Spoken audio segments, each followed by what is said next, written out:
सभी भाई बहनों को जय मसीह की। मैं आज अपनी मम्मी की गवाही बताना चाहती हूँ, कैसे मेरी मम्मी को परमेश्वर जी ने नया जीवन दिया। मैं अब बताना चाहती हूँ आप सबको। मेरी मम्मी कुकिंग का काम करती हैं। मेरी मम्मी उस काम को निपटा के घर पर आ रही थी। रास्ते में फिर एक्सीडेंट हो गया था, मेरी मम्मी जी गिर गई थी स्कूटरी से। फिर पुलिस वाले अंकल जी ने हॉस्पिटल लेके गए मेरी मम्मी को। फिर वहाँ पे लेके गए थे। फिर मेरे बड़े पापा सारे आए थे हॉस्पिटल में। फिर मेरे बड़े पापा कह रहे थे कि इसको वहाँ लेके चलो पीजीआई, तो वो अपने आप ही पीजीआई लेके चले गए। पीजीआई वालों ने कुछ नहीं किया। डॉक्टर कह रहे थे कि अब ये ठीक नहीं हो पाएंगी, दिमाग में चोट ज़्यादा लग गई है, अगर ये ज़्यादा बोलेंगी तो इनकी नस फट जाएगी। तब फिर घर पर आ गए थे। तब उसके बाद ज़्यादा ही दिक्कत थी। घर पर भी कोई नहीं था संभालने वाला, बस मैं ही थी।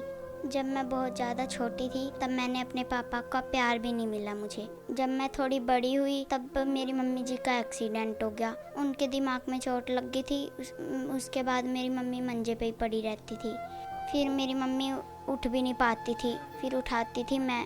घर पर कोई नहीं था, सिर्फ मैं थी और खाना भी नहीं बन पाता था मुझसे। मेरी मम्मी जी भी नहीं खा पाती थी और मेरी बुआ के घर से खाना आता था। उन्होंने भी बाद में मना कर दिया था खाने को कि हमारे पास खाना अब ज़्यादा नहीं है, हमारे पास खुद नहीं है, हम काम पे नहीं जाते। उसके बाद हम किसी न किसी से खाना मांग के लेके आते थे। कई बार हम भूखे ही सोए। जब हमारे घर पे भी ऐसा दिन आया था कि ना राशन भी नहीं था खाने को। जब हम किसी से मांगते थे सब मना कर देते थे, कोई हमारी मदद नहीं करता था। जब मैं बड़ी हुई ना मैंने अपनी मम्मी का प्यार पाया, ना मैंने अपने पापा का। जब मैं छोटी थी तब मेरे पापा भी हमें छोड़ के चले गए थे। जब मैं बड़ी हुई तो मेरी मम्मी के भी दिमाग पर चोट लग गई। मेरे को ऐसे लगता था कि कोई मुझे संभालेगा। हमारे घर में इतनी दिक्कत आ गई थी कि हम किसी के घर पे जाते थे मदद मांगने, तो कोई मदद भी नहीं करता था। घर में मेरी मम्मी ही थी सिर्फ काम करने वाली, और कोई था भी नहीं हमारे घर पे। मेरे घर का गुजारा मम्मी के काम करने से ही चलता था, वो भी बेड पे पड़ गए। हमारे घर पर पैसे नहीं रहते थे, हम किसी से पैसे लेकर भी इलाज करवाते थे, फिर भी उनको कोई फ़र्क भी नहीं पड़ता था। मैं ज़्यादा घबरा गई थी, पापा भी छोड़कर चले गए थे और मम्मी के भी दिमाग में चोट लग गई थी। मैं घर पर इतना रोती थी कि कोई आके मुझे सहारा दे, मुझे संभाले। कई बारी मेरी मम्मी बेड पर पड़ी रहती थी, मैं भी अपनी मम्मी के साथ बैठी रहती थी, सोचती रहती थी कोई हमें संभाले। उसी बीच में मेरी मम्मी के दौरे भी पड़ने लग गए थे। कई बारी मेरी मम्मी तो बेड पर से गिर भी जाती थी। मैं इतनी छोटी थी कि अपनी मम्मी को उठा भी नहीं पाती थी। मैं अपनी मम्मी को देखकर रोती थी कि कोई मेरे साथ खड़ा होने वाला नहीं है। मैं बहुत टूट चुकी थी, ऐसे लगता था कि मेरी मम्मी अब कभी ठीक नहीं हो पाएंगी। कोई भी रास्ता नहीं दिख रहा था कि हम क्या करें। हमारे जीवन में कोई भी उम्मीद नहीं थी कि हम कैसे आगे बढ़ेंगे। और हमने अपनी मम्मी का बहुत इलाज कराया, बहुत डॉक्टर के पास गए, कोई भी फ़र्क नहीं पड़ा।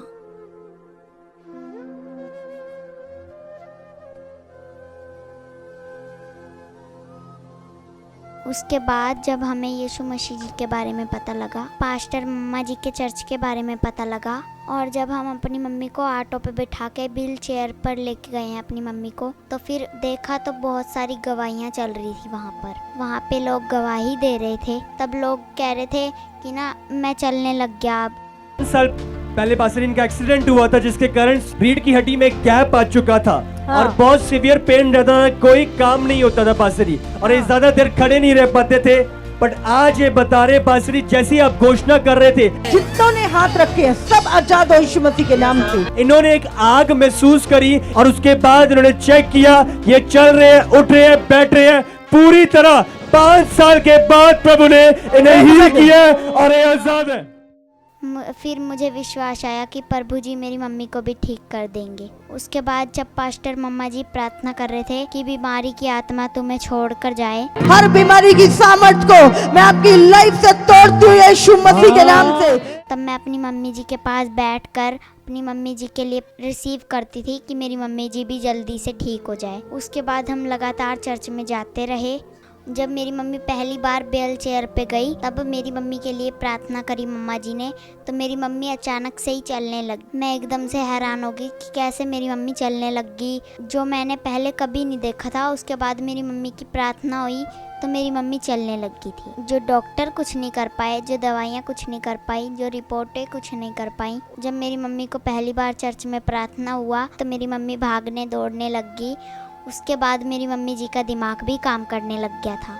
फिर मेरी मम्मी ने मेरे को पहचाना, मेरी गुड़िया ये है। उसके बाद जब मैंने अपनी मम्मी को चेक किया कि मेरी मम्मी मेरे से बहुत अच्छे से बात कर रही थी, कोई भी दिक्कत नहीं है। अब जितने भी भाई बहन मेरी गवाही को देख रहे हैं, मैं उन सबको बताना चाहती हूँ, जो दवाइयाँ कुछ नहीं कर पाई, जो डॉक्टर कुछ नहीं कर पाए, जैसे मैंने यीशु मसीह पे विश्वास किया वैसे ही आप सब भी विश्वास करो।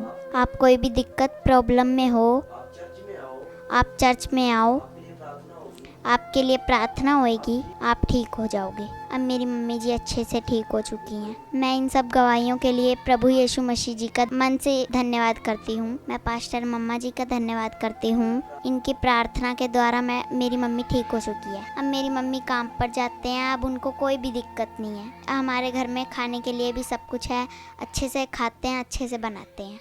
और मैं प्रार्थना भी करती थी, हे हमारे पिता, तू जो स्वर्ग में है, तेरा नाम पवित्र माना जाए, तेरा राज्य आए, तेरी इच्छा जैसे स्वर्ग में पूरी होती है वैसे ही पृथ्वी पर भी पूरी हो। हमारे दिन भर की रोटी आज हमें दे, और जैसे हमने अपने अपराधियों को क्षमा किया है वैसे ही तू भी हमारे अपराधों को क्षमा कर। धन्यवाद। और जब मैं ये प्रार्थना करती थी तब परमेश्वर जी ने हमारी ज़िंदगी में काम करना शुरू किया। मैं परमेश्वर जी का दिल से धन्यवाद करती हूँ। सभी भाई बहनों को जय मसीह की।